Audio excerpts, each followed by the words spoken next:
जाने माने रेडियो उद्घोषक अमीन सयानी का मंगलवार को दिल का दौरा पड़ने से निधन हो गया। वो 91 वर्ष के थे। उन्हें रेडियो सीलोन और बिनाका गीतमाला के प्रस्तुता के तौर पर जाना जाता था। रेडियो की दुनिया को जानने वाले अमीन सयानी की आवाज़ को बखूबी पहचानते हैं। ऐसे में हम आपको अमीन सयानी का एक ऐसा किस्सा बताएंगे जिसमें उन्होंने सदी के महानायक अमिताभ बच्चन को भी रिजेक्ट कर दिया था। आपको बता दें कि उस दौर में श्रोताओं को गीतमाला का इंतजार रहता था।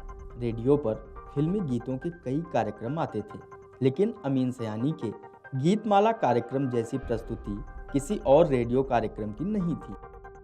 उनका अंदाज एकदम अलग था। गीतों को माला में पिरोने का उनका तरीका कुछ और था।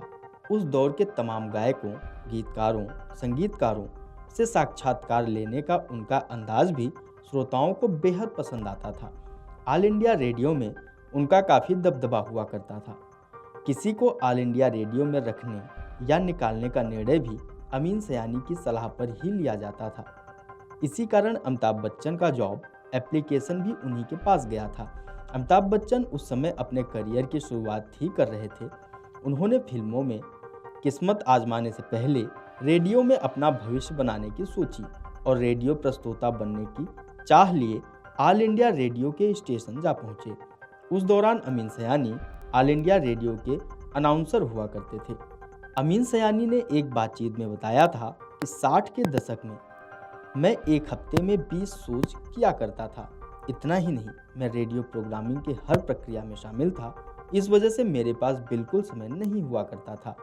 एक दिन एक लड़का जो अब सदी के महानायक हैं ऑल इंडिया रेडियो के मुंबई स्टूडियो में बिना अपॉइंटमेंट ही ऑडिशन देने पहुंच गया।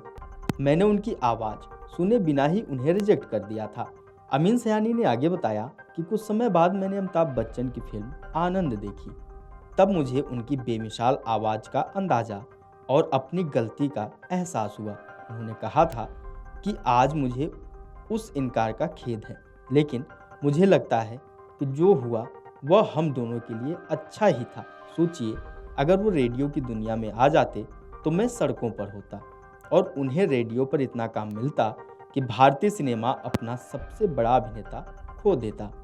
आपको बता दें कि बिनाका गीतमाला में जो गीत बजते, उन्हीं गीतों पर उन दिनों जब रात रात भर चलने वाली नौटंकियों में राजेश खन्ना और शर्मिला टैगोर जैसी वेशभूषा धरे नर्तक नर्तकियां स्वांग रचते, तो अमीन सयानी की आवाज़ बार बार फिर कानों में गूंजती।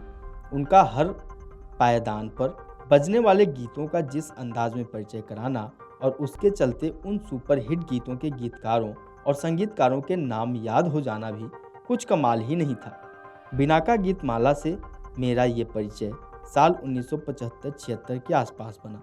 वीडियो डेस्क अमरउजाला.com। अगर आप ये वीडियो YouTube पर देख रहे हैं तो हमारे चैनल को सब्सक्राइब करें और बेल आइकन को दबाना ना भूलें। अगर आप Facebook पर ये वीडियो देख रहे हैं तो हमारे पेज को लाइक करें।